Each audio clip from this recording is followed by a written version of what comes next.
दोस्तों, आज का व्लॉग मेरे दिल के सबसे करीब है। आज हम देहरादून से अपने गांव जा रहे हैं। करीब 120 किलोमीटर का सफ़र। लेकिन ये सिर्फ एक सफ़र नहीं है, बल्कि यादों, बारिश, हाईवे का अपनापन का सफ़र है। रास्ते में ऐसा भी हुआ जिसकी उम्मीद नहीं थी, और आखिर में कैमरा भी साथ छोड़ गया। इसलिए इस वीडियो को आखिर तक जरूर देखिए। गुड मॉर्निंग दोस्तों। आज सुबह हमेशा की तरह मैं जल्दी उठ गया। सबसे पहले अपने रोज के काम पर गया। मेरा काम पूरा हुआ, ब्लड कलेक्शन किए। मन में एक अलग ही उत्साह था, क्योंकि आज कई दिनों बाद अपने गांव जाने का मौका मिल रहा था। दोस्तों, कई बार जिंदगी इतनी व्यस्त हो जाती है कि इंसान अपने गांव जाने का समय नहीं निकाल पाता, लेकिन गांव गांव हमेशा इंतजार करता है।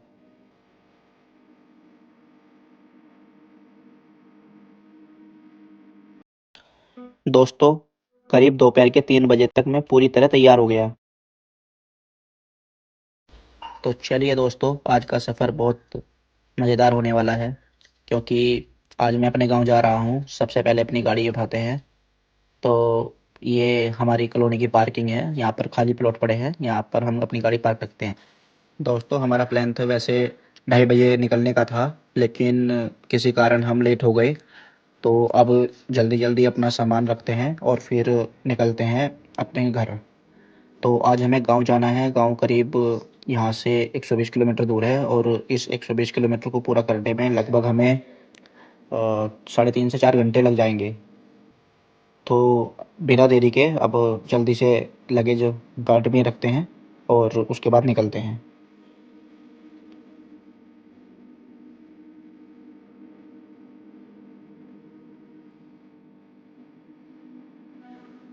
दोस्तों, लगभग पैकिंग हमारी पूरी हो गई है, और चिराग भी बाय बोलने के लिए आ गया है। और तो चलिए दोस्तों, आज का सफ़र शुरू करते हैं।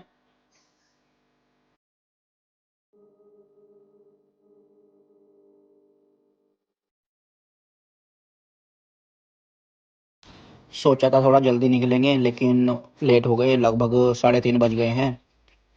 तो चलिए दोस्तों, देखते हैं आखिर क्या होता है, किस टाइम तक हम घर पहुंच पाएंगे। तो फिलहाल हम राणा चौक पर आ गए हैं, जो प्रेम नगर में पड़ता है। यहाँ से करीब पहले हमें 8 किलोमीटर दूर आईएसबीटी जाना है। फिर उसके बाद सीधे देहरादून से बाहर निकल जाएंगे।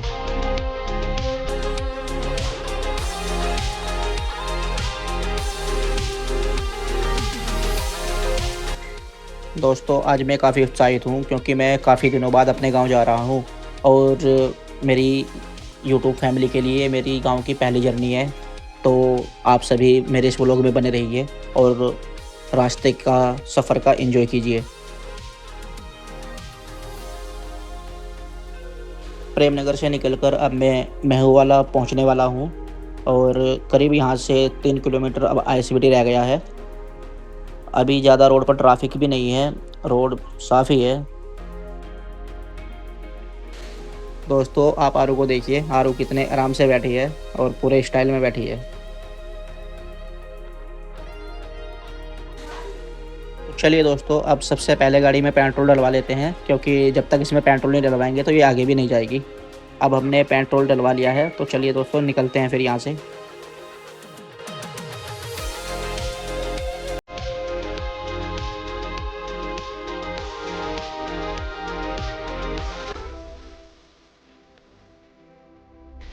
तो दोस्तों, फाइनली हम आईएसबीटी पहुंच गए हैं। बस कुछ ही मीटर पे आईएसबीटी है। ये आईएसबीटी वाला फ्लाईओवर है, ऊपर से जो जा रहा है। हम नीचे वाला रूट ले रहे हैं, क्योंकि नीचे हमारा दोस्त मोनीराम हमारा वेट कर रहा है। मोनीराम को लेकर अब हम निकलते हैं आईएसबीटी से आगे।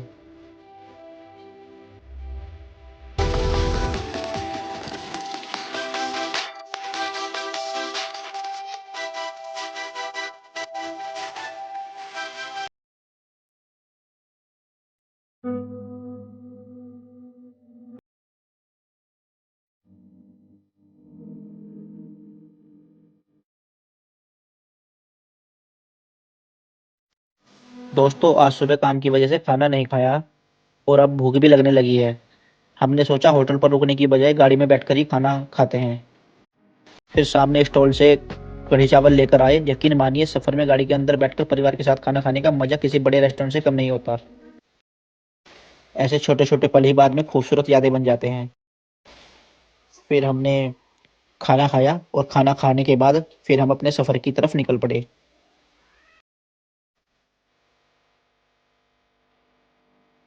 दोस्तों जैसे ही हम देहरादून शहर से बाहर निकले तो अचानक तेज बारिश शुरू हो गई। बारिश की बूंदें लगातार शीशे पर गिर रही थी और वाइपर भी पूरी स्पीड से चल रहा था और सामने दिल्ली देहरादून हाईवे का नज़ारा था। सच कहूँ तो मुझे बारिश में ड्राइव करना हमेशा से पसंद रहा है, लेकिन सुरक्षित तरीके से। दिल्ली देहरादून हाईवे का सफर अपने आप में बहुत शानदार लगता है। चौड़ी सड़कें, हरियाली, दोनों तरफ फैले पेड़ और बारिश। ऐसा लग रहा था जैसे किसी फिल्म का सीन चल रहा हो। हेलो दोस्तों।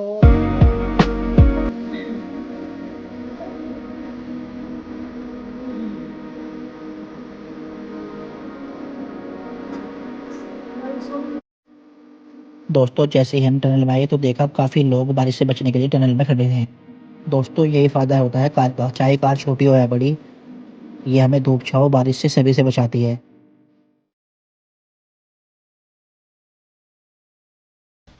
देहरादून के एग्जिट होते ही ये डाट काली माता मंदिर पे टनल पड़ती है। उस उसको हमने क्रॉस किया। रास्ते में कई जगह एलिवेटेड कॉरिडोर आया। ऊपर से गुजरते हुए नीचे का नज़ारा और दूर तक फैली हरियाली देखकर मन बार बार कैमरा उठाने का कर रहा था। ऐसे सफ़र सिर्फ मंजिल तक पहुंचने के लिए नहीं होते, ये सफ़र जीने के लिए होते हैं।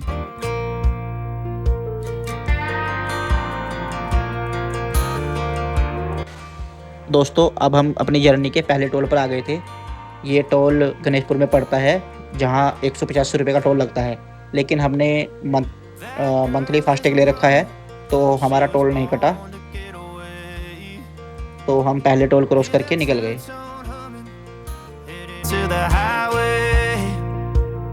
I should have seen it coming through the years left in the dust.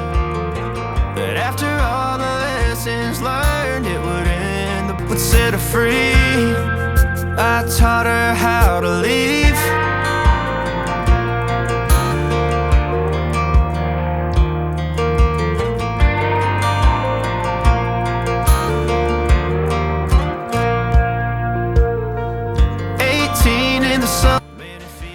इसके बाद दोस्तों हम छुटमलपुर पहुंचे और यहीं से हमने रुड़की बाईपास लिया।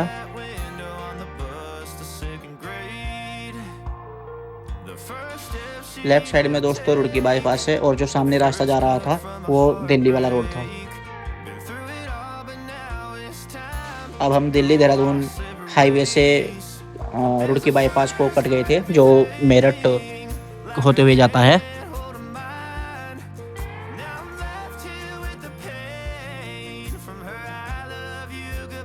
दोस्तों यहाँ गाड़ी बहुत संभाल कर चलानी पड़ती है, क्योंकि ये पूरा जो एरिया है ये इंडस्ट्री एरिया है और यहाँ पर अचानक से ही लोग कहीं से भी निकल कर आ जाते हैं। सामने जो ये आप साइड में पेड़ देख रहे हैं छोटे छोटे, उनमें से भी निकल कर एकदम तुरंत रोड पर आ जाते हैं, तो इसलिए यहाँ पर गाड़ी बहुत संभाल कर चलानी पड़ती है।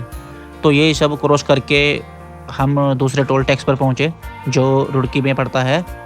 यहाँ पर हमारा 55 रुपये का टोल कटता है, लेकिन हमने सालाना पास ले रखा है तो हमारा यहाँ भी टोल नहीं कटा, ये भी हमारे सालाना पास में आ गया। तो यहाँ टोल क्रॉस करके फिर हम निकल लिए। हम रुड़की शहर के अंदर नहीं जाएंगे क्योंकि वहाँ ट्रैफिक काफ़ी हो रखा है, तो हम रुड़की बाईपास लेंगे। रुड़की बाईपास लेके जो रास्ता पुरका जी की साइड को निकलता है, तो पुरका जी भी नहीं लेंगे, रुड़की के बाहर बाहर एक रास्ता जाता है तो वो सीधा फिर बहादुराबाद वाले रोड को जाएगा। आप सामने जो फ्लाईओवर देख रहे हैं, लेफ़्ट साइड से हम कनेक्ट होकर सीधे रुड़की से बाहर बाईपास को निकल जाएंगे। और सामने अगर हमें रुड़की के अंदर जाना है तो फिर हमें सीधा जाना पड़ेगा, लेकिन हम रुड़की के अंदर नहीं जाएंगे क्योंकि काफ़ी ट्रैफिक हो रखा है।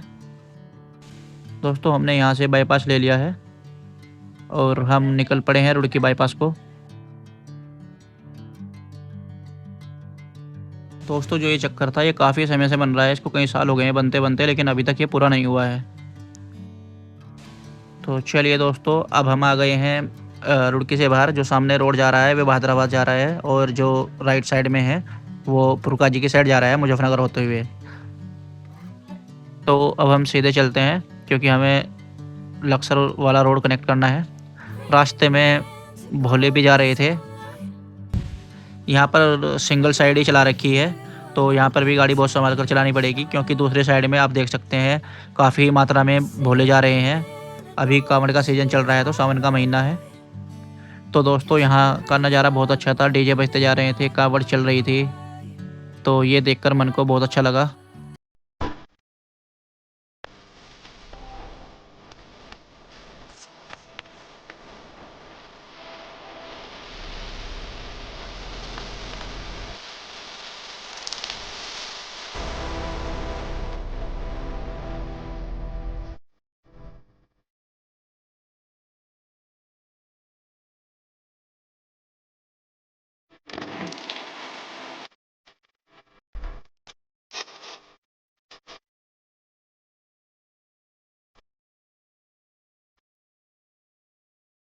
दोस्तों इसके बाद हमने लक्सर बाईपास लिया। यहाँ पर पुलिस भी खड़ी थी, क्योंकि कांवड़ ये चल रहे हैं तो सारा ट्रैफिक का अरेंज इनको ही करना है।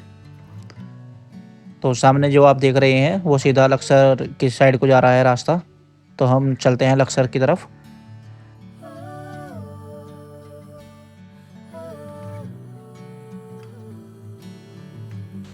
दोस्तों काफ़ी लंबा सफ़र करने के बाद हम लक्सर पहुंच गए हैं, और लक्सर यहाँ से हमें थोड़ा सामान लेना था, सामान लेकर हम निकल लिए। अब करीब हमारा गांव यहाँ से 20 किलोमीटर दूर रह गया है। इसके पहले हमें खानपुर भी रुकना है, क्योंकि खानपुर में हमारा दोस्त हमारा इंतज़ार कर रहा है। दोस्तों खानपुर मेरे लिए सिर्फ एक जगह नहीं है, यहीं से मैंने अपनी इंटर तक की पढ़ाई पूरी की थी।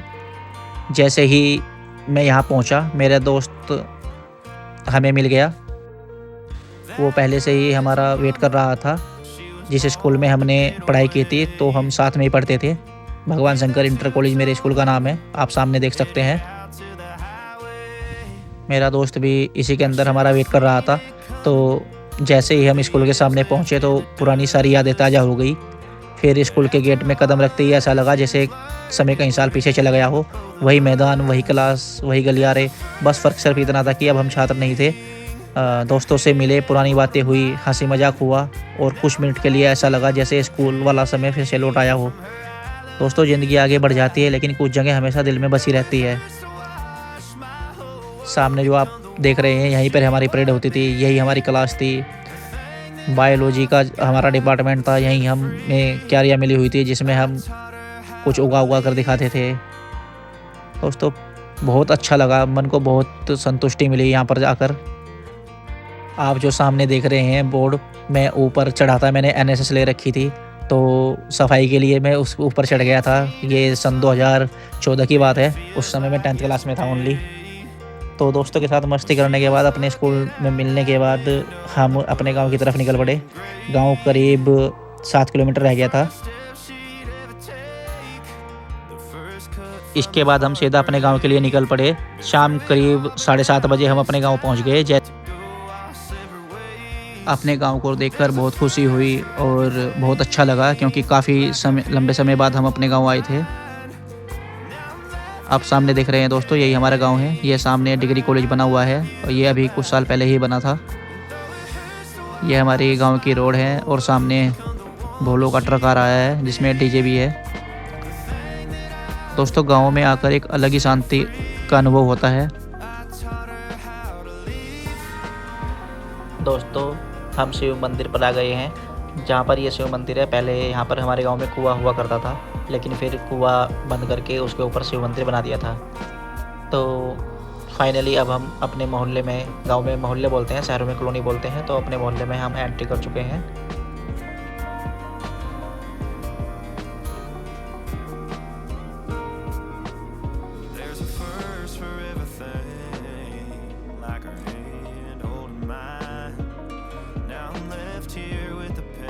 तो फाइनली दोस्तों 4 घंटे का लंबा सफ़र करने के बाद और 120 किलोमीटर की दूरी तय करने के बाद हम अपने घर पहुंच गए हैं। ये सामने हमारा घर है, और गैलरी में ट्रैक्टर खड़ा हुआ है, इसी से हम अपनी खेती करते हैं। तो आप देख सकते हैं गाइज, ये मेरा घर है, और सामने मेरी मम्मी मुझे हाई कर रही है, और तो कोई घर में अभी दिखाई नहीं दे रहा है। तो चलिए मिलते हैं सभी से। गाड़ी मैंने अपने बरामदे में पार्क कर दी है। दोस्तों रास्ते भर की रिकॉर्डिंग करने के बाद मेरा मोबाइल भी डाउन हो गया है। अब मैं इससे आगे की रिकॉर्डिंग नहीं कर पाऊँगा। तो चलिए दोस्तों, अब मिलते हैं मेरे नेक्स्ट व्लॉग में। और अगर आपको ये मेरा व्लॉग पसंद आया हो तो चैनल को सब्सक्राइब करें, वीडियो को लाइक करें और कमेंट करके बताएं आपको इस व्लॉग में कौन सा पार्ट अच्छा लगा। तो चलिए दोस्तों, मिलते हैं मेरे नेक्स्ट व्लॉग में, तब तक के लिए राधे राधे।